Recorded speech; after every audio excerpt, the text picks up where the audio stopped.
Salut à tous. Alors aujourd'hui, je reçois deux invités MJ sur la campagne de l'ennemi intérieur et nous allons parler du premier livre de cette campagne, l'ennemi dans l'ombre. Alors ça a plusieurs noms en fonction de l'édition. On parlera des éditions, hein, bien entendu. Et donc un tout grand merci à nos deux MJ pour leur présence. Je vais laisser Anne se présenter quelques instants. Salut, je m'appelle Anne, je suis rôliste depuis une trentaine d'années. Vers l'âge de 14 ans, on m'a invité à rejoindre une table de jeu de rôle. C'était assez informel, c'était le vendredi soir après les cours. Bon, ça a duré quelques années comme ça, j'ai fait du jeu de rôle en club de jeu de rôle aussi, puis je suis passée assez rapidement et assez intensément surtout sur du jeu de rôle par forum, sur des sites où on pouvait jouer en différé. J'ai joué comme ça jusqu'au début des années 2000, et puis j'ai eu une grosse période de creux rôlistique où j'ai plus joué du tout. Je faisais du jeu vidéo, je continuais à acheter des livres, à essayer d'animer des tables, mais c'était plus aussi intensif. Et je m'y suis remis assez récemment au jeu de rôle et surtout à la maîtrise. Alors j'ai été rôliste depuis mon adolescence, j'ai maîtrisé aussi, maintenant je maîtrise principalement, et je me suis lancée dans la campagne impériale il y a quelques mois. Warhammer, pour moi, par contre, c'est une nouveauté. J'avais pas du tout joué à l'adolescence. Je suis rentrée dedans parce que mon compagnon, me voyant aimer les jeux vidéo Witcher, m'a dit mais tu aimes Witcher, tu aimes l'humour de Witcher, tu aimes les visuels tu vas aimer Warhammer. Et il a réussi son jet de baratin et voilà. Oh, il t'a persuadé de rentrer dans cette immense campagne qui est la campagne impériale. De façon, il y a des moments où je me disais, mais comment je me suis lancé là-dedans? Eh ben, c'est une bonne question, ça. C'est une bonne question. Bon, en tout cas, merci Anne pour cette présentation. Passons la parole à Aurélien. Dis-nous qui tu es. Alors, bonjour, bonsoir, ça dépend. Donc je m'appelle Aurélien. Moi aussi, ça fait à peu près, maintenant ça fait un peu peur de l'avouer, une trentaine d'années que je fais du JDR. Moi, c'est vraiment la progression habituelle de pas mal de rôlistes de l'époque. Les livres dont vous êtes le héros, on se met à jouer à HeroQuest, etc. Et puis on voulait peindre les figurines. Puis un copain a vu un truc dans un cercle laïque où il disait qu'il peignait des figurines. On est allé voir, il peignait pas tellement de figurines, mais par contre il faisait du jeu de rôle. Et donc j'ai joué au Contra Holdenhaler, donc le scénario de base de la première édition. Ça a été ma première partie de jeu de rôle, j'ai adoré et j'ai plus jamais arrêté Warhammer en gros. Voilà, c'est vraiment mon univers préféré de JDR, même si j'ai fait des infidélités à droite et à gauche. C'est mal. Avec ah ouais, mais bon. Hein. De toute façon, je reviens toujours aux mêmes choses. Et donc du coup, par exemple pour la campagne impériale, moi j'y ai joué à l'époque, donc il y a longtemps. J'y ai joué, j'en ai maîtrisé des parties en première version. Et je me suis lancé avec un groupe qu'on a un peu créé de JDR, avec des vieux copains et des connaissances ici. Et nous, on joue par le biais de Foundry.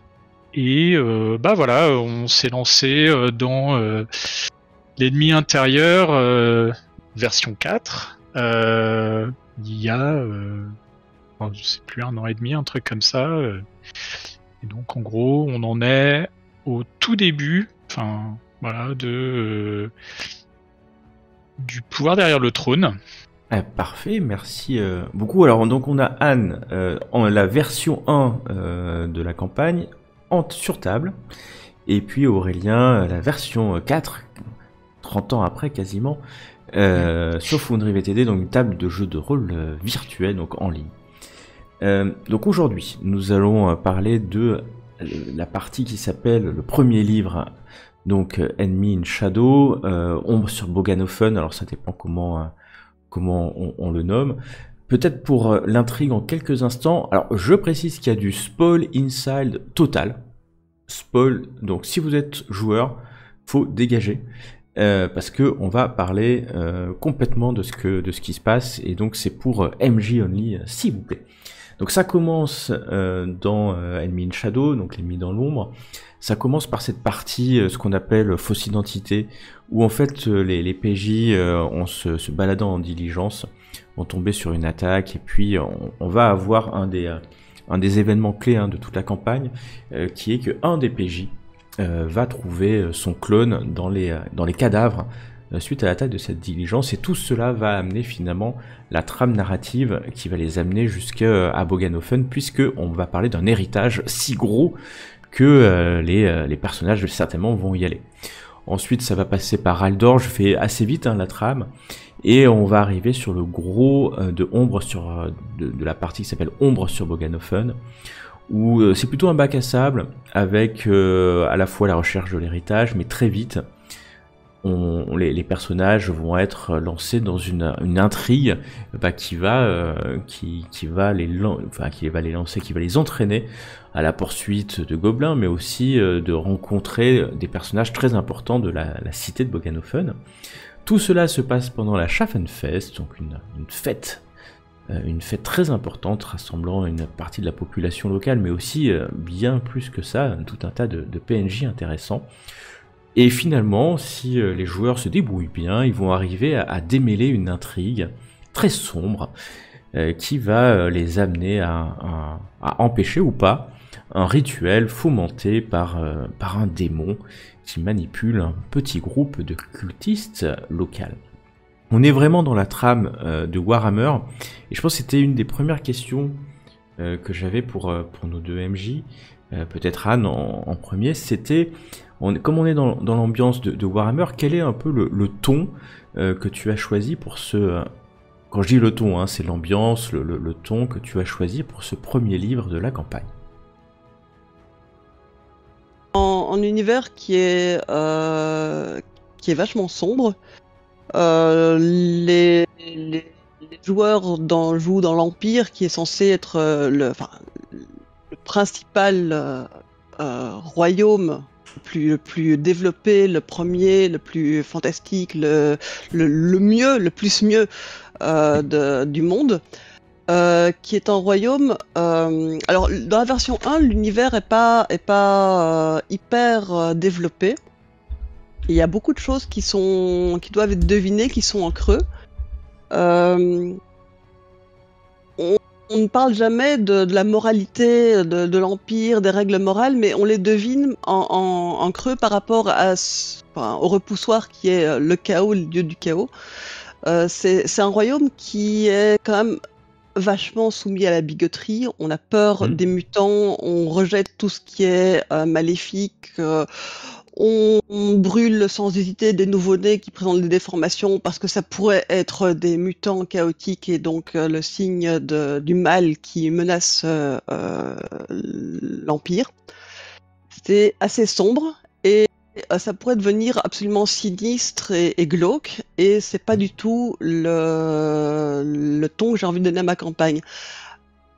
Pour expliquer un peu, je joue avec mon compagnon et un couple d'amis qu'on connaît depuis super longtemps, plus une troisième personne on a la quarantaine. On joue sur table, l'idée c'est d'avoir une ambiance assez sympathique où on passe du bon temps ensemble. Le 6e joueur, il a 14 ans, il fait chuter la moyenne d'âge drastiquement, et c'est le fils du couple d'amis. J'ai pas envie de faire un truc glauquissime avec des scènes choquantes, parce que déjà ça nous amusera pas, et parce que y a un gamin avec nous. Donc il y aura des scènes choquantes, mais je veux que ça reste du choquant à distance. Accessible à un mineur. Oui, c'est ça, accessible à un mineur, et que il y ait une barrière d'une sécurité émotionnelle.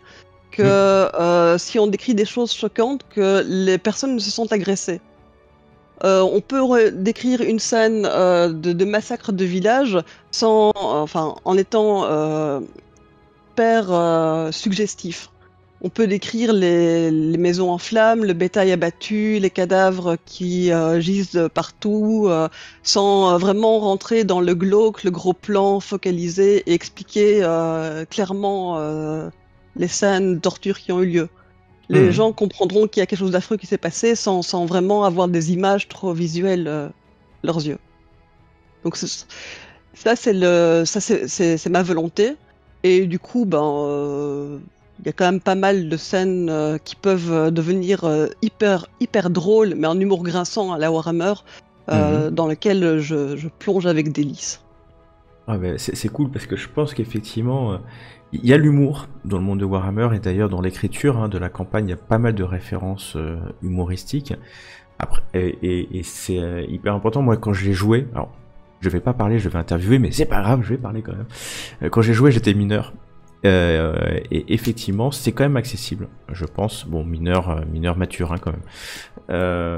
C'est quand même accessible parce que le texte est pas farouchement sombre, ce qui est écrit. Donc c'est comment le MJ l'interprète. Aurélien, toi, ta vision du ton de la campagne? Bah, finalement, c'est assez ça aussi. Après, nous, on est vraiment, pour le coup, on n'a pas d'ado avec nous, etc. Donc, je pourrais me permettre de faire dans le moche, on va dire.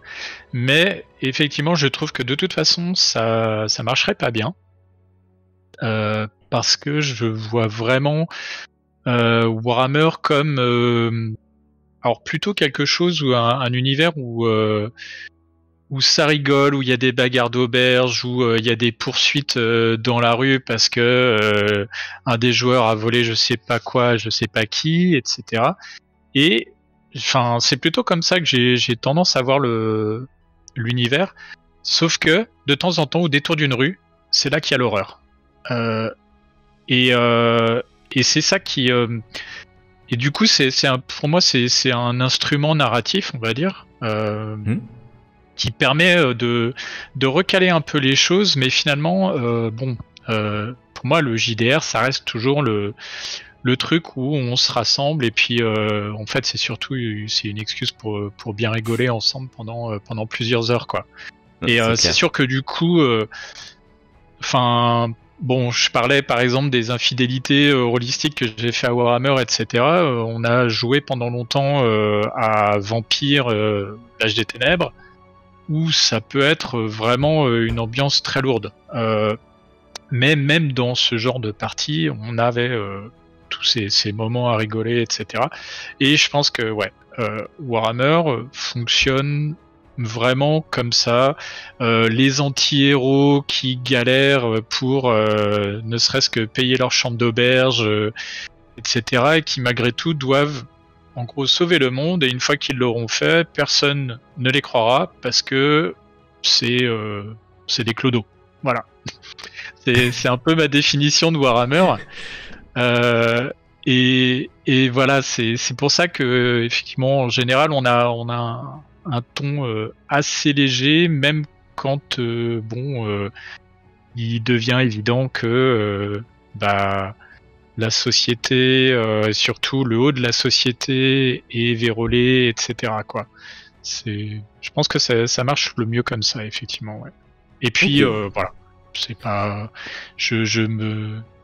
j'ai pas un plaisir infernal à décrire des scènes d'horreur non plus. Et tu disais alors le groupe, il y a 6 joueurs, je crois, autour de la table. Côté Anne, toi tu en as. Alors nous, on est 6 avec moi. 5 joueurs et une MJ. Et toi, Aurélien?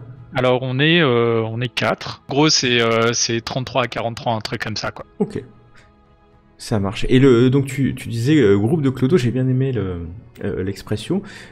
Pour vous, peut-être pour Anne, la question, quelle est la composition aujourd'hui en termes de personnages de l'équipe et puis aussi peut-être ta recommandation sur le bon équilibre pour jouer ennemis dans l'ombre ou les ombres sur Boganofen.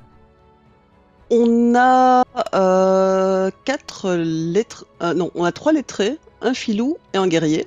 Les lettrés, j'ai un nain ingénieur qui est l'adolescent de 14 ans. J'ai une elfe Sylvain apprentie sorcière. J'ai l'apothicaire qui est le servant du guerrier, qui est aussi un joueur qui a joué et qui a maîtrisé la campagne impériale il y a de ça une 30aine d'années. Ok. Et qui la rejoue parce que j'ai proposé de la maîtriser, parce que je voulais chercher en groupe et que je voulais la proposer à son fils qui découvre le jeu de rôle et comme ça il servait un peu de barrière. Et qui se lançait, qui voulait faire un personnage qui soit taillé pour être un personnage de second rôle. Il va pas être un moteur, il est là pour passer du bon temps, pour animer, pour pousser un peu les gens dans la bonne direction, mais il voulait pas être le héros. Ouais, surtout qu'il connaît chouïa l'histoire. Oui, en chouïa, mais en fait, il se souvient de rien. On oublie. Et oui, ça c'est un point. Les 2 autres joueurs, donc j'ai le guerrier. Alors le guerrier, c'est la vocation. En fait, c'est un gentilhomme, donc c'est un fils de famille noble de 3e, 4e rang, de toute petite noblesse. C'est un fils cadet qui partait à l'aventure et qui donc joue le jeune noble à la recherche d'une aventure et qui, lui, est aussi le sosie de Castor. Donc le fameux sosie. Et le dernier c'est mon compagnon qui a joué la campagne également et qui a fait son personnage en tiré aléatoire total. Aléatoire, ouais. Ouais, donc il a rien choisi, il a tiré au dé, il a pris ce qu'on lui... La seule chose qu'il voulait, c'était être halflin parce que ça l'éclatait de jouer en halflin. Et donc il s'est retrouvé avec un halflin, filou, voleur de bétail. Et comment t'as fait pour lier le groupe au début parce que là, finalement, t'as un peu toutes les... Avec 5 joueurs, ça te permet d'avoir pas mal de compétences. Et comment tu as lié les personnages au début pour les lancer dans l'aventure ? J'en avais 2 qui ont proposé de faire des personnages groupés. Le gentilhomme a fait un background assez élaboré, en imaginant qu'il était le fils le cadet promis à la prêtrise, mais qui ne souhaitait pas se lancer dans une carrière de clerc, qui voulait prouver à ses parents qu'il serait un bon guerrier. Et l'apothicaire serait son servant. Donc le gentilhomme, le personnage a une 30aine d'années, l'apothicaire en a 18. C'est son servant qui est payé par son père pour s'assurer que son fils ne fasse pas de conneries, ne crève pas. Les 3 autres, ils se sont rencontrés sur la route par hasard à l'auberge. D'accord. Ce qui les a liés, c'est des intérêts communs. À savoir, il y en avait un qui avait une carriole. Ok, c'est déjà énorme dans le monde de Warhammer d'avoir une carriole. Aurélien, même question. Ton groupe en termes de compétences, de profil, et puis comment tu les as liés ? Alors, d'abord, on a un halfling qui a commencé en gros comme... j'avoue, je sais même plus le titre de la carrière, mais c'est genre artiste de rue, quoi, à jouer de sa mandoline avec l'espoir fou de vouloir devenir écrivain poète, sachant que quand il commençait à jouer, il savait pas écrire. Donc ça c'est un des personnages qui a quitté le moot pour voilà. Il y a sinon un noble des principautés frontalières qui est venu d'une toute petite famille des principautés dans l'Empire afin d'essayer de faire son trou, tout simplement, à acquérir la gloire et la reconnaissance d'une manière ou d'une autre. Et une voleuse qui est, à vrai dire, un des personnages prétirés de la 4e édition. À savoir, donc c'est Kirsten Crank, Kirsten la malade. Ouais. Donc voilà, c'est une voleuse en bonne et due forme. Et à part ça, on a un très très solide gaillard nordique débarqué de Norska et qui a commencé en gros comme combattant de foire. On a fait l'ennemi dans les ombres, mort sur le rec, et on commence le 3e volet. Du coup, les personnages ont progressé et tous ils commencent à faire un petit peu leur chemin dans leurs différentes échelles sociales, on va dire quoi. Ok. Mais alors le lion en fait de tous ces personnages, alors à la base, j'avais juste dit à un copain, puisqu'on en fait on voulait se remettre un petit peu à jouer, etc. Je lui avais dit bah attends, on va faire un truc, c'est que tu te fais un personnage. On va voir ce que c'est. Si besoin, je te mets un PNJ à côté, et puis on jouera un peu comme ça, un peu à l'impro, quoi. Et donc ce copain a fait le halfling, parti comme ça, sans trop savoir quoi, et du coup j'ai créé à côté de lui ce noble des principautés frontalières, histoire de donner quand même quelqu'un qui avait un peu plus d'impact, on va dire, impact physique. Et donc il faisait un peu une paire Laurel et Hardy. Alors que j'avais prévu le personnage du bretonien comme étant, enfin bretonien impérial, principauté, comme un petit peu crétin. Voilà, mais juste un gars un peu costaud qui voulait acquérir la gloire, mais c'est tout quoi. Et puis en fait ça s'est lentement développé. En l'occurrence, c'est ce noble des principautés frontalières qui est le double de Castor. Ah, c'est lui. Plutôt que la voleuse, à la base, on avait une sorcière qui était en fait du collège de magie flamboyant. Mais la joueuse aimait pas trop en fait, et donc on a switché. Et en réalité, ils se sont tous rencontrés à Nuln dans la version 4 du contrat Holdenhaler. Voilà. Ok. D'accord, donc ça a soudé le groupe avant de commencer Ennemi dans l'ombre. Voilà. Et tous les deux, vous avez parlé du double plusieurs fois. Alors c'est un artefact assez gros, hein, en tout cas reconnu comme un gros artefact scénaristique. Donc pour les viewers MJ, hein, c'est donc en fait que le groupe tombe sur ce cadavre qui est le double d'un des personnages. Et moi la question que j'ai, votre avis sur cet artefact scénaristique, et puis comment vous avez choisi, parce qu'en fait c'est au bon choix du MJ, le personnage ou le joueur peut-être que vous avez mis en double. Dans les recommandations de la campagne impériale, donc le nom que porte l'ennemi dans l'ombre dans la V1, ils insistaient assez fort sur le fait que le double devait être en humain, sans expliquer pourquoi. J'ai pas trouvé de raison qui expliquait pourquoi il fallait absolument que ce soit en humain. Je me suis dit que peut-être je trouverais l'explication plus tard, que ça deviendrait évident à un moment ou l'autre, mais je suis restée sur l'idée que ça devait être en humain, et donc j'avais le choix entre deux des joueurs, le noble ou son herboriste, apothicaire de compagnie, donc son suivant.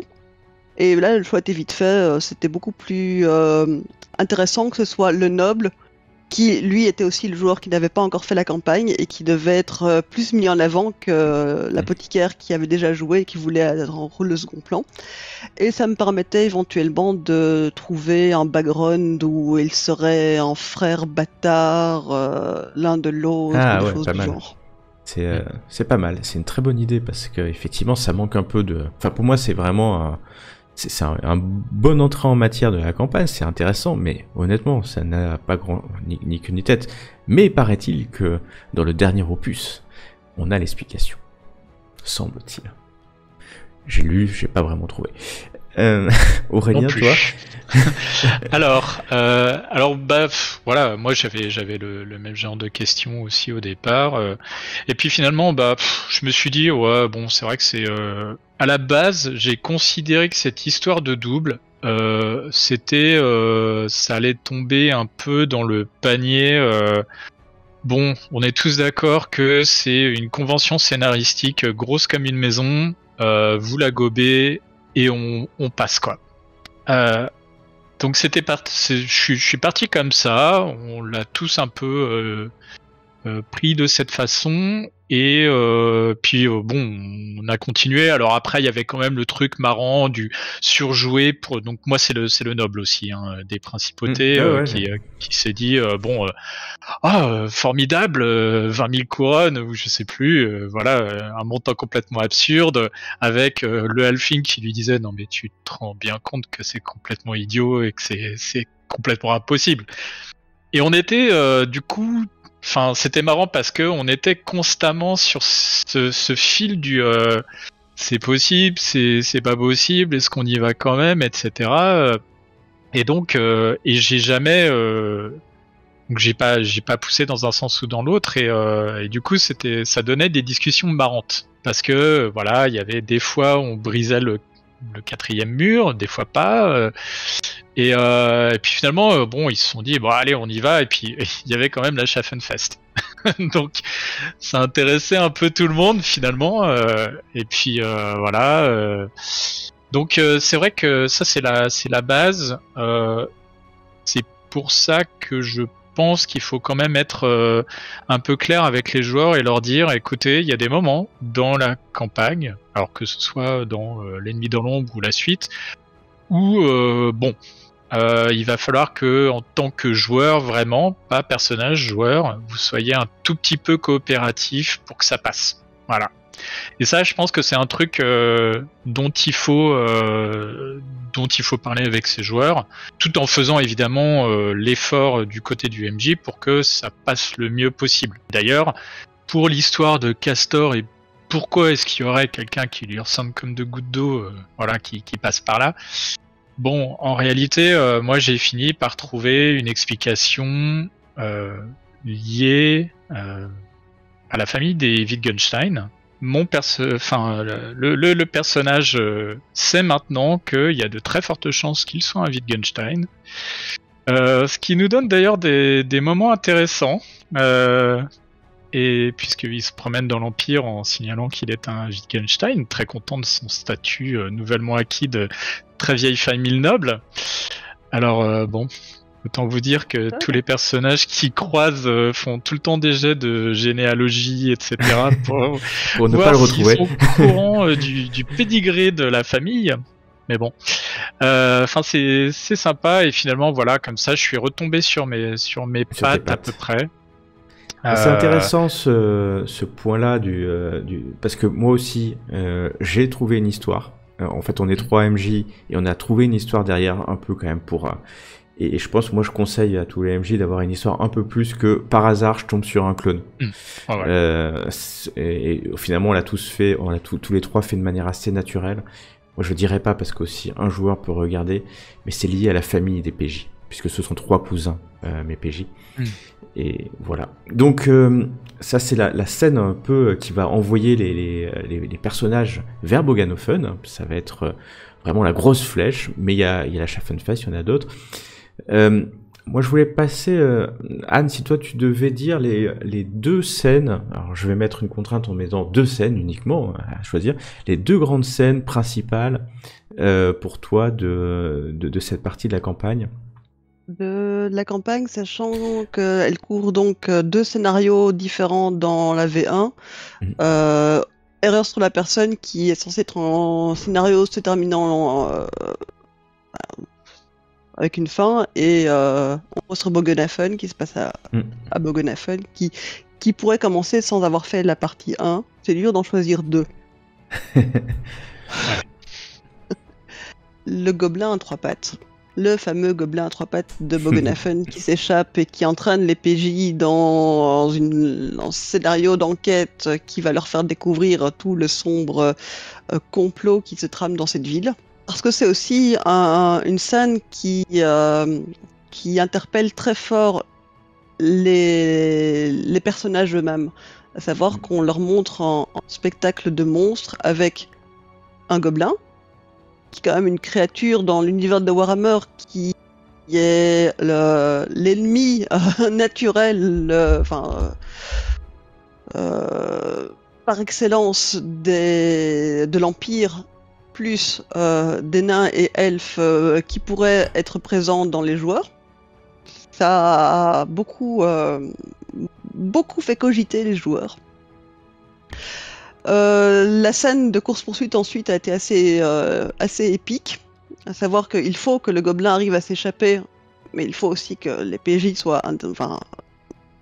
interagissent et essayent de l'empêcher de s'échapper. Et ensuite, la recherche de ce gobelin va beaucoup les occuper. Ça, c'est pour une des scènes. Et j'ai une question sur cette scène. Ouais. En fait, il y a une manipulation de MJ potentiellement sur ça. Parce qu'en fait, sur un bon jet, les joueurs pourraient le rattraper et l'empêcher de fuir. Yep. Et Ça m'est arrivé. Voilà. Et ça, c'est le truc. Est-ce que vous aviez prévu ce qui se passerait si, en fait, si les PJ chopent le gobelin? Pas du tout. Je n'avais absolument pas. Ça a été une surprise totale parce que mes PJ ont des caractéristiques. En dextérité, ils sont tous assez mauvais. En initiative, il y en a quelques-uns qui sont bons. Mais j'avais absolument pas prévu la manipulation l'idée de PJ qui a fait qu'ils l'ont chopé et qui m'a amené à tricher. J'ai une joueuse, donc ma joueuse est une apprentie sorcière. Elle a 2 sorts. Flamme roll, petite flamme, et sommeil. Et je décris toute la scène, et puis je dis le gobelin, soudain, il se relève, et là vous remarquez que il est plus attaché, il s'est libéré. Et la joueuse qui me regardait, ça fait bien 3 minutes qu'elle me regardait en silence. Je sors la main avec le duvet, je le touche, je peux faire ça? Ouais, étant sûr qu'elle allait le rater. Elle a réussi. Et là je lance sommeil. Et là, j'ai fait mince. Et là, j'ai dit, mince. Et donc là, le gobelin, il est censé tomber endormi et ils l'ont chopé. Là, j'ai regardé mon écran, je fais, tu sais que tu as réussi ton sort, tu le sais. Et le gobelin ne s'endort pas. J'ai complètement oublié que je devais... oui, voilà, c'est ça. Mais j'ai complètement oublié que je devais faire un jet de force mentale pour le gobelin, pour voir si... j'ai les règles tout à fait oubliées. Ils m'ont regardé et fait « Créature du chaos, ça ne fonctionne pas sur eux, mince !» Et après, et donc tu as triché, c'est mal. Oui, mais ils n'ont pas la sensation que j'ai triché, que j'ai manipulé l'histoire, que c'est passé. Je sais que j'ai triché. Eux ne le savent pas. Et c'est passé crème. Ils n'ont pas la sensation d'avoir été arnaqués, que c'était une scène qui devait se dérouler comme ça et qui n'avait pas de prise dessus. Ils ont la sensation d'avoir eu l'occasion de faire quelque chose, d'avoir tenté de faire quelque chose, d'avoir eu de bonnes idées, d'avoir réussi quelque chose, que c'est ça important, c'est la sensation d'avoir réussi quelque chose. Et si ça n'a pas marché, c'est pas parce que je ne voulais pas que ça réussisse, c'est parce que... C'est l'histoire. Voilà, et moi je conseille effectivement d'avoir un plan B. Sur cette scène-là, parce qu'en fait, elle est clé, c'est ça qui va entraîner. Voilà, donc il faut, en fonction du groupe. Moi, j'avais prévu, je devais pas répondre, mais j'avais prévu qu'il y avait une gobeline et un gobelin, et qu'en fait, si on chopait le gobelin, sa femme ou sa compagne, gobeline, qui était aussi mutée mais avec 3 bras, s'excitait et partait à son tour. Et là, ils étaient tellement loin qu'ils pouvaient pas la choper. Voilà ce que j'avais prévu. Parce que effectivement, c'est un peu le truc où ça tend le reste du scénario, parce que après, il faut pouvoir modifier, changer le gobelin par autre chose, par exemple. Et ta deuxième scène alors? Ouais. Pardon. Oui, pour venir sur les scènes qui doivent se passer, il y a plein de scènes comme ça où on dit mais voilà, cette scène doit se passer. Et on cherche des idées pour que la scène se passe. On dit oui, mais attends, mais ils pourraient choisir ça comme solution. Et cette scène-là, par contre, ils prennent naturellement le couloir. Tandis que l'autre, on pensait que ça passerait crème. Non. C'est sur celle-là qu'ils vont inventer un truc tout à fait inédit et qu'on n'avait pas prévu, et on se retrouve un peu bouche bée en disant mais c'est inventif, bravo, super, impro. Ma seconde scène, c'est une scène qui n'est pas du tout obligatoire. C'est une pure scène d'ambiance. C'est une scène d'ambiance où les PJ vont à l'hôtel de ville, et c'est une scène qui présente l'univers. Quand ils arrivent à Bogenhafen, ils découvrent que genre de taxes et tout en chapitre pour présenter l'historique de la ville, du système, des guildes, des conseillers municipaux, et le fait que on paye une taxe sur la longueur des espaces de quai ou des maisons, qui est mesurée en pas, et Bogenhafen engage des arpenteurs alphelins parce qu'ils font des petits pas et donc on paye plus d'argent. Et je prépare une scène purement RP pour leur présenter ça et le système de taxation de la ville, où deux PNJ s'engueulent, un type qui doit payer une taxe foncière sur sa maison qui a doublé par rapport à l'année passée parce que la longueur n'est plus la même. Ok. C'est purement RP, mais ça me fait rire de l'imaginer, et ça leur présente l'univers. Et c'est très caractéristique de l'univers de Warhammer. Cette espèce de mesquinerie assez basse, des autorités. Et ouais, je trouve que c'est une bonne. Alors cette scène n'est pas vraiment dans la V4 de mémoire. Peut-être ça permet de passer à Aurélien sur tes deux scènes clés. Comment tu Eh ben, alors la première, c'est donc il y a effectivement la scène du gobelin que j'englobe en fait dans le moment du professeur Malthusius qu'on voit à l'écran, parce que alors, et ça m'a surpris. Les joueurs sont arrivés, ils ont vu le cirque, ils se sont dit qu'est-ce que c'est que cette histoire, et en fait ils ont quasiment directement menacé Malthusius d'appeler les autorités de Sigmar. Et moi je m'étais dit, et c'est logique. Ok, alors, et voilà, c'est ça. C'est c'est toujours la même chose quand on est MJ, on lit le scénario, on se dit d'accord, il y a ça qui se passe et d'un coup, en fait, on réalise que oui, les joueurs, ils peuvent avoir une perspective complètement différente, mais sachant que c'est absolument pas des fanatiques religieux ou autres.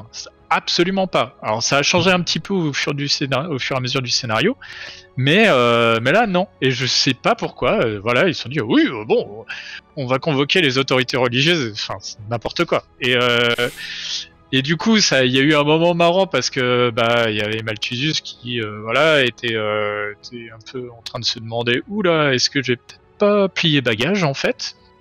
Et puis finalement, ça s'est un peu calmé, etc. Mais quand il y a eu l'histoire du gobelin, en fait, il y a un des joueurs qui, donc le noble, qui a décidé d'aller attraper le gobelin, et du coup, en fait, ça a donné une scène mais absolument hilarante. C'était vraiment génial, surtout que donc le noble en question, sa caractéristique de Dex est minable. Et les autres joueurs l'ont regardé et c'était vraiment vous l'aidez ou autre. Ah non, nous on le regarde et on rigole. Et donc il y avait la scène avec la musique, le joueur donc qui fait ses jets, ça fait n'importe quoi, il se vautre complètement, il finit dans la boue, etc. Et puis au loin il y a le gobelin sur ses trois jambes qui se barre et qui arrive à se glisser dans les égouts, et les autres personnages qui étaient absolument morts de rire parce que le noble avec beaucoup de prétentions mais pas beaucoup de titres avait fini étalé dans la boue. Et donc voilà, et ça nous a mené à la discussion avec le juge de paix qui leur dit voilà, Malthusius, vous assumez, vous allez les payer pour qu'ils aillent nous récupérer voilà ce gobelin. Ce qui a permis d'ailleurs de discuter un peu aussi avec le juge et de lui donner une figure assez humaine, ce qui était important quand même un peu pour la suite. Mais c'est vrai que je m'étais dit, il y a toutes les chances qu'ils attrapent le gobelin. Donc j'avais réfléchi aussi à un plan B, et là moi pour le coup c'était plus le juge qui dit bon écoutez là toute notre milice elle est prise par le Schaffenfest, etc. Et vous savez quoi, pour votre peine, parce que je veux pas savoir qui est responsable de quoi, vous avez fait le bazar, et vous allez patrouiller les égouts pendant 1 ou 2 jours. Voilà. Ouais, et ça permettait d'amener jusqu'aux égouts. C'est ça. C'était l'idée. Donc ça, c'était la première scène qui était très marrante. C'était effectivement une scène très Warhammer. Et finalement, ça rejoint mon commentaire sur l'ambiance, enfin la façon dont je jouais Warhammer de façon générale. C'est que la deuxième scène, c'était le rituel. Parce que mes joueurs, alors j'imagine que Anne, c'est pas encore arrivé, donc on verra comment ça se passe. Mais tout le moment du rituel pour moi est extrêmement ouvert, et on peut réellement pas savoir comment ça va se passer jusqu'à temps que ça arrive. Et moi je pensais franchement qu'il y avait un très grand risque que mes joueurs déboulent et balaient absolument tout et qu'il se passe un peu rien, quoi. J'avais un peu peur de ça parce que je me disais ce serait dommage. Et donc c'est là que j'ai insisté sur la brume la nuit avec Morslib qui donnait une lumière verte. Et puis alors, donc dans la 4e édition, il y a une insistance sur le fait que Morslib, proche comme ça, pousse sur... influe vraiment en fait sur les gens. Et honnêtement, en étant dehors la nuit comme ça, les joueurs... ont récupéré des points de corruption. Là, j'ai été un peu sans pitié. Alors, il n'y a pas ça dans la première édition. Ouais, il n'y a pas ça.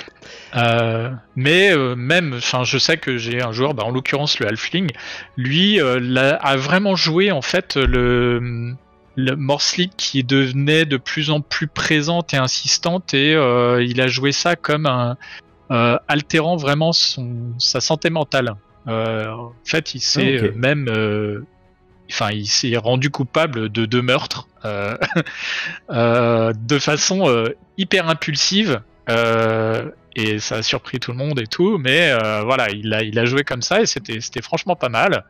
Et puis finalement, alors encore une fois, moi je me disais ils ont vu qu'il y avait des gardes, etc. autour de l'entrepôt, donc je m'étais dit ils vont s'en occuper et puis voilà. Et en fait non, ils ont attendu. Les joueurs ont attendu et je me suis dit mais qu'est-ce qu'ils sont en train de faire? Ils ont attendu et en gros ils ont décidé d'attendre vraiment les dernières minutes, secondes avant minuit pour intervenir. Aïe aïe aïe. Et du coup en fait ils sont arrivés, ils ont enfoncé les portes de l'entrepôt.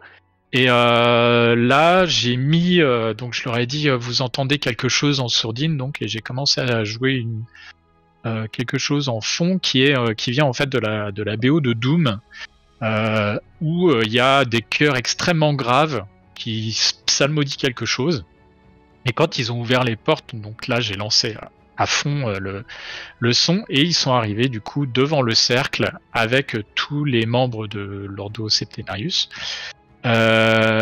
Et juste quand ils ont enfoncé les portes, donc là, en fait, on a eu tous les conjurés qui se sont retournés, et évidemment Gideon qui les a regardés en rigolant, et tout a mal tourné. En gros. Ouais, c'était tard. C'était vraiment très tard, et en fait ils ont eu un peu peur. Et le truc c'est que ils pensaient qu'ils allaient pouvoir capturer les membres de l'Ordo Septenarius au fur et à mesure où ils allaient arriver, sans avoir réalisé qu'ils étaient déjà tous là. c'est encore une fois ce genre de situation où nous, en tant que MJ, on a toutes les informations et on peut se dire, oui, bon, la conduite logique, c'est ça. Et les joueurs, eux, ils n'ont pas toutes les infos et ils vont élaborer dans leur tête des scénarios qui sont faux. Mais des fois, du coup, ça amène à des surprises, quoi, comme celle-là, justement. Et c'est vrai que là, ça a été incroyable, quoi, parce que du coup, ils voient tout arriver. Le conjuré en chef, dont le nom m'échappe là, du coup. Alors, t'as Johannes Tungen. Ouais, c'est Tungen, voilà, ouais. Voilà. Dont l'âme se fait aspirer, etc. Guidéon, alors on pourra évoquer la question de l'identité profonde de Guidéon. Donc, et le trou qui se crée et le vortex, etc. Et la fuite éperdue de Bogenhafen. Et ça, c'est vraiment. Alors, c'est un truc vraiment fort dans une grosse question que les MJ doivent se poser à ce moment-là, sur la toute fin d'Ombre sur Bogenhafen. C'est qu'est-ce qui doit ou peut arriver? Parce que finalement, les personnages peuvent être les héros du jour et tout sauver. En fait, tout va bien ensuite à Bogenhafen. Mais personne ne va les croire sur l'implication des membres de la guilde des marchands, etc. Ou alors, ça devient le cauchemar. Et là, c'est une fin vraiment épique. Et c'est vrai que du coup, je pense qu'il y a des gens qui ne voudraient pas que Bogenhafen soit détruite, par exemple. Pour X raisons. Mais moi, je l'ai laissé faire complètement. Et en fait, je m'en suis servi ensuite comme nouveau moteur dans la campagne. Puisque, les personnages avaient déjà été un petit peu repérés, etc. Et quand ils ont été parmi les très rares survivants de Bogenhafen, autant vous dire que quand ils ont accosté Altdorf, les chasseurs de sorcières les attendaient. Mais voilà, c'est vrai que ça c'était quelque chose. Après, j'ai pas poussé trop sur le comment ils ont réussi à s'échapper, se faire attaquer par des démons, etc. Parce que ça aurait été un petit peu violent, à vrai dire, et j'ai préféré plutôt insister sur les descriptions et le choc total de partir parce qu'ils finalement ils ont échoué. Aucun n'a été blessé, mais ils ont complètement échoué. Ils partaient et au loin ils voyaient les flammes multicolores. Ils ont vu un gigantesque démon qu'ils pouvaient à peine nommer et c'est un cauchemar, quoi. Et c'est très Warhammer et moi j'ai pas d'avis sur la fin, mais je pense que la victoire à la dernière scène n'est pas souhaitable pour le reste de la campagne, et qu'une demi-victoire ou même un échec renforce le sentiment héroïque presque, futur, de ce qui est fait. Et en fait, vous avez cité, moi je trouve que j'ai noté en même temps que vous parlez, on a commencé par le clone, on va dire comme ça. Après, Anne, t'as parlé toi d'une scène qui est hyper importante, qui est de mettre finalement la Bogenhafen, la vie de Bogenhafen, et de l'offrir en fait aux joueurs par des petites scènes comme ça, des scénettes. Et ça vaut vraiment le coup de le faire pour rentrer dans l'ambiance. La Schaffenfest, unanimité, c'est quand même un bon moment de poilade, mais aussi de faire rentrer dans l'intrigue. Et après, quels que soient les chemins, parce que c'est assez bac à sable, quels que soient les chemins, à moins que les joueurs passent complètement à côté du rituel, ce qui est possible, ils peuvent totalement ignorer, et puis ça va être la dernière scène qui est, quelle que soit la manière où on arrive, moi je pense anthologique, dans cette et très, très classique et très anthologique, et peut même finalement, et ce qui est bien dans Ennemi dans l'ombre, ou l'ombre sur Bogenhafen, c'est un scénario qui peut se convenir à lui tout seul. On peut arrêter après ça, finalement, et on aura sans faire le reste de la campagne. Si les PJ n'ont pas de chance, ça s'arrête là.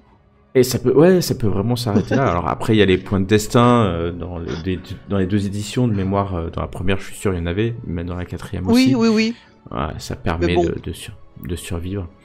Et donc j'ai noté, alors il y a des personnages assez emblématiques. Quels sont pour vous, alors je vais réutiliser les deux personnages assez vite, les deux personnages qui vous paraissent les plus intéressants à mettre face au groupe de joueurs. Anne, quel est ton avis? Ils sont 5 autour de la table. Ils ont tendance à jouer à roleplay essentiellement entre eux et ça fait des scènes mais d'anthologie. Et c'est aussi pour ça que je passe maintenant beaucoup sur des scènes où je fais l'homme orchestre, où je joue de moi et moi, où je joue les scènes des PNJ pour animer le truc et leur passer des infos parce qu'ils ne vont pas spontanément vers les autres. Du coup, les PNJ à mettre les PNJ à mettre face à eux et à leur présenter, avec qui les faire interagir, c'est délicat parce que ils sont capables de s'intéresser à un PNJ tout à fait secondaire qui va devoir être beaucoup plus développé que ce que je n'avais prévu à la base. Mais dans les vraiment les personnages moteurs, pour moi, il y a le magistrat Richter qui doit devenir un incitant pour les pousser à enquêter parce que le scénario, c'est beaucoup de portes fermées. Il y a un complot, toute la ville contre vous, mais ils n'ont aucune attache dans cette ville. Pourquoi est-ce qu'ils s'intéresseraient à un complot? C'est bon, ok, on veut pas de nous, salut, on se tire. En plus, il n'y a pas d'héritage, cassons-nous. Mais il faut qu'il y ait un incitant pour les pousser à rester, à s'impliquer, à s'intéresser et à empêcher un complot de gens dont ils n'ont rien à faire. Donc le magistrat pourrait être un opposant, parce qu'il refuse de les payer, il les croit pas. Quand ils reviennent de la poursuite des gobelins, ils ont toutes les chances d'être absolument immondes, puants, la vase et pire. Et que les égouts de Bogenhafen ne sont pas un spa. Et de les repousser, de les envoyer paître. Et en tout cas dans la V1, dans la lecture du scénario de la V1, il y a beaucoup de scènes où je me suis dit mais voilà, c'est non, on ne les croit pas, non, on les renvoie, ok, salut, je me barre, je vais reprendre l'auberge de maman et puis voilà. Et ça, il faut que le magistrat soit plus sympathique que un magistrat, un juge qui est un peu une figure d'autorité avec laquelle les joueurs ont toutes les chances d'être en délicatesse, et qu'il soit incité par ce magistrat, par de la sympathie pour lui ou par des actions, à s'impliquer plus. Très bonne idée, très bonne idée. Ouais. Ouais. Et le second PNJ avec lequel les faire interagir, je suis tentée de dire Gideon, mais après ça doit rester une figure de l'ombre menaçante avec lequel ils n'interagissent pas directement. S'ils comprennent trop vite que Gideon est fourbe et flou et qui il est, ça fait disparaître pas mal d'intérêt. Après, Gideon, il le rencontre quelquefois sans savoir qui il est, et ça c'est super intéressant parce qu'il y a des Gideon, donc c'est un démon doppelganger qui peut prendre l'apparence et qui va s'arranger pour leur foutre des bâtons dans les roues régulièrement. Ils vont interroger quelqu'un, ce quelqu'un ne peut plus répondre car il est mort ou en passe de le devenir, parce que Gideon est passé avant eux. Et le point commun qu'ont toutes ces apparitions de Gideon, c'est que c'est quelqu'un avec un sourire qui ne donne pas envie de le rencontrer dans une ruelle, même si il a l'apparence d'un gamin de 6 ans. Clairement. Et effectivement, c'est un personnage qu'on rencontre pas forcément, mais tout tourne autour de lui. En réalité, c'est le PNJ central, à mon avis, comme ça encore challengeable, central de ça, et on peut-être on le retrouve plus tard, on ne sait pas. Ok, merci Anne. Aurélien, toi t'es obligé d'en choisir d'autres, désolé. Alors ouais, en l'occurrence moi j'allais dire le juge effectivement, mais du coup pour moi il a marché en tandem avec un autre personnage qui est pas spécialement mis en valeur dans le scénario, mais qui était très utile pour à mon avis un des problèmes qui est pas signifié en introduction de la campagne pour les MJ, c'est que en fait tout simplement mes personnages, aucun ne savait lire. Gros. Parce qu'à la base, moi dans le groupe, j'avais cette sorcière, mais du coup bon ça marchait pas pour la joueuse, etc. Bon, c'est pas grave, on a changé. Et du coup plus personne ne savait lire et les personnages ouvrent des choses, etc. Il faut qu'ils en fassent quelque chose. Et donc effectivement, ils se trouvaient très souvent dans une position où on leur mettait des bâtons dans les roues, on les croyait pas parce que statut social ou complot, c'est ou les deux. Et donc finalement, ils se sont retrouvés à un moment au temple de Verena. Et je me suis dit, si je veux, pour ne pas créer en fait de frustration trop élevée, et voilà, comme Diane, je vais reprendre l'auberge de ma mère. En fait, il fallait quand même des figures d'autorité qui ne soient pas corrompues. Sinon, ça devient ingérable. Et en gros, ils ont reçu la confiance de la prêtresse de Verena par le biais du juge, qui est un disciple de Verena. Sachant qu'ils avaient pas, parce que les personnages n'avaient pas une très grande confiance dans le culte de Sigmar, etc. Ça, c'est vrai que c'est Greta Arboca, si je me trompe pas. Voilà, ok. Et donc c'est vrai que ça a été un personnage important parce que du coup elle leur a permis de consulter des archives, leur donner des informations un peu de fond sur Bogenhafen qu'ils auraient pas eu avant parce qu'ils sont pas du coin et que c'est pas des lettrés ni rien, les personnages n'auraient pas la présence d'esprit de savoir tout ça. Donc ouais, donc j'aurais dit ça, voilà, le juge, elle. Sinon, du coup, s'il faut vraiment mes deux personnages, un personnage très important, mine de rien, de mes parties, mais ça l'est de toutes les parties de JDR Medfan finalement, c'est le tavernier. Parce que, donc notamment dans la campagne, il y a toutes ces rumeurs. Et les rumeurs, c'est elles qui permettent lentement, à travers la campagne, de faire monter la tension. Il y a des événements, mais il y a aussi les rumeurs, ce qu'on raconte, ce qui est vrai ou faux, toujours. Mais c'est important, et donc ce personnage du tavernier, j'appelle d'ailleurs par habitude ça un tavergiste, puisqu'ils sont soit dans des tavernes, soit dans des auberges, ça dépend. Le classique tabergiste. Voilà. Et donc c'est vrai que c'est quelqu'un d'assez important. Après, c'est vrai que maintenant que je commence à réfléchir à tout ça, je sais qu'un des personnages qui a eu un gros succès quand même sur le moment, c'était Philippe Descartes. Donc pour une raison toute bête, mais j'aurais été pas très intéressé par le jeu de cartes, etc. Et c'est que, en fait, je me suis retrouvé sur le moment à réaliser que, donc, c'est un Bretonien, qu'il est dans l'Empire, donc forcément, il a un accent. Avec ce ton un peu méprisant que peut avoir Philippe Descartes, ça devenait très très drôle parce que les joueurs lui cherchaient à moitié des noises aussi. Et donc, ça a été très marrant, quoi. Non, du coup, c'est marrant parce que j'ai un souvenir là de je sais plus quel manuel de la V1 que j'ai lu où on explique que les Bretoniens ils parlent le Reichspiel comme tout le monde, mais c'est amusant car ils ne savent pas prononcer les E. Et donc c'est un mélange, il zozote, il a un peu un ton de méchant de Nicky Larson dans les dessins animés de l'époque au Club Dorothée, voilà. Et ça c'est typiquement le genre de... Ouais, voilà, pour les vieux.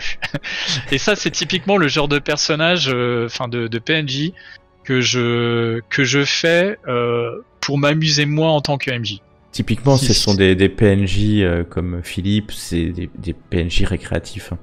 Ouais, c'est ça. Ouais. Qui sont là, qui n'ont pas une importance forcément majeure, même si le MJ peut en faire une importance, mais qui apportent ce petit côté vieux monde Un peu partout, on en a avec l'herboriste aussi, même Ouais. si elle peut avoir un rôle là plus tard. Et on en croise, ou on en croise pas mal. Il y a le lutteur, je sais plus comment il s'appelle, Oh oui. le lutteur, voilà. Le broyeur. Rogan Le la brute. broyeur, voilà. Il C'est a le broyeur dans différents noms, la V4. Ouais. mais voilà, c'est un propos assez récréatif. Et moi, je pense qu'il y en a pour tous les goûts de personnages dans Boganofen. On peut faire du lettré, on peut faire du intéressant sur ces PNJ parce que effectivement, il y en a foultitude. Hein, on pourrait passer des heures à parler de tout cela, mais ça anime. Je trouve que ça anime vraiment bien la campagne. Et on peut aller piocher tout un tas de PNJ différents pour l'animer. Peut-être pour un peu... vas-y Anne. Pour dire encore une chose, les aubergistes, oui, effectivement, c'est censé être le dispensateur de rumeurs. Moi, j'étais parti là-dessus sur le premier scénario, dans l'auberge où ils arrivent, où ça commence, le livre dit, voilà, vos joueurs, les personnages auront sûrement été déjà dans une auberge relais, vos joueurs, c'est sans doute la première fois, alors décrivons le truc. Je m'attendais à ce que, ils discutent un peu avec l'aubergiste, ils se rendent dans le monde, pas du tout, ils ont joué entre eux. Ils ont récupéré aucune rumeur. Embêtant, du coup, à Aldorf, ils arrivent, ils descendent de diligence, il y a quoi sur la place? Il y a un crieur public. Ouais. Et ça peut être une alternative. Alors, ils jouent entre eux, tout ça. Moi, je m'en fiche. J'ai ma liste de trucs. Ah non, répurgateur. Et je baisse un peu la voix de temps en temps parce qu'il y a des bruits de machin. Mais j'en vois qui tendent l'oreille et qui écoutent. Et puis, c'est vrai que c'est une bonne idée, ça. Drôle. Ouais, mais c'est vrai que le crieur pour les rumeurs jouent un rôle d'informatif. Et même si ça dépend les groupes, l'intérêt qu'ils ont pour les rumeurs, mais en fait, il y a beaucoup de choses dans ces rumeurs. Énormément de choses. Si on prend le temps de l'examiner. Pour la toute dernière partie de l'émission, il y a pas mal de ressources.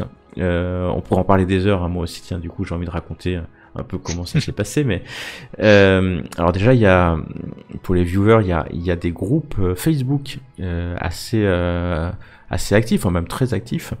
Et vous retrouverez d'ailleurs nos deux MJ invités sur ces groupes-là. Alors il y en a qui sont Warhammer de manière globale, des Warhammer spécialisés sur la campagne, toute la campagne. Et puis après, je sais qu'il y a un groupe par livre qui existe. Je vous mettrai les références dans les commentaires, bien entendu.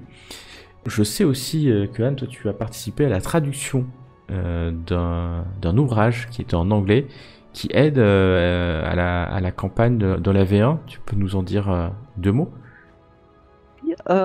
Donc comme je commençais le jeu de rôle Warhammer, mais en novice total où j'avais fait quelques parties à peine, j'y allais mais joyeusement la fleur au fusil, parce qu'on m'avait dit que le système était très simple, puis ça me manque un peu de ressources, je ne comprends rien à l'univers, au secours. J'avais fait des recherches, j'étais tombé sur le blog de Awesome Lies de Gideon. Et dedans, je suis tombé sur un compagnon pour la version de la campagne impériale complète en V1, avec tous les problèmes de chaque livre relevés, les problèmes de fond de toute la campagne, de continuité entre les scénarios, comment faire accrocher les uns aux autres, quels sont les points à prendre, les difficultés à prendre en compte, tous des documents mais fantastiques. Qui reprennent les documents des campagnes de la V1, mais qui sont qui sont en noir et blanc, un peu vieillots. Enfin, les gravures dans la V1 avaient une ambiance jeu de rôle héros fantastique, mais voilà, ça fait un peu minable de les passer directement, et tout le monde n'a pas talent de calligraphiste pour les refaire. Donc il y avait tout ce matériel. Je pense, j'ai commencé la traduction, et puis finalement, je me suis lancé. Et ça m'a permis aussi beaucoup de comprendre les points d'accroche, les points auxquels faire attention, parce que je retiens les choses en les écrivant. Et donc, j'ai fini la traduction. La traduction française est sur Awesome Lies. Elle est aussi sur la scénariothèque. Donc, c'est le compagnon pour la campagne impériale. Je mettrai, pareil, hein, je mettrai dans les commentaires déjà un tout grand merci pour ce travail. Et parce que je l'ai lu aussi à l'époque en anglais, ça sert autant pour la V1 que pour la V4. On retrouve les mêmes problématiques, on va dire, scénaristiques et les aides de jeu. Donc je peux que conseiller, en plus c'est en français, et donc je mettrai le lien. En termes de ressources, alors vous trouverez sur internet, entre les sites de Bibliothèque Imperia, il y a tout un tas de sites pour Warhammer, mais je voulais en 2 mots parler aussi des systèmes qui sont disponibles pour les tables de jeux de rôle virtuelles. Donc pour Aurélien un peu, donc je sais qu'il est sur Foundry, moi aussi, et vous avez quasiment tout. Alors je dis pas tout parce qu'en fait il n'y a pas encore les 2 derniers livres qui sont disponibles, mais ça va pas tarder. Et donc ce que je vous ai montré pendant l'émission là, avec tous les PNJ, des maps, tous les scénarios sont disponibles en anglais, je précise bien.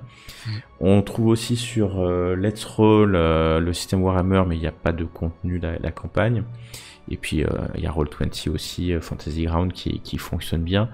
Voilà sur les ressources. Si on en trouve d'autres d'ici là, on vous les mettra bien sûr en commentaire.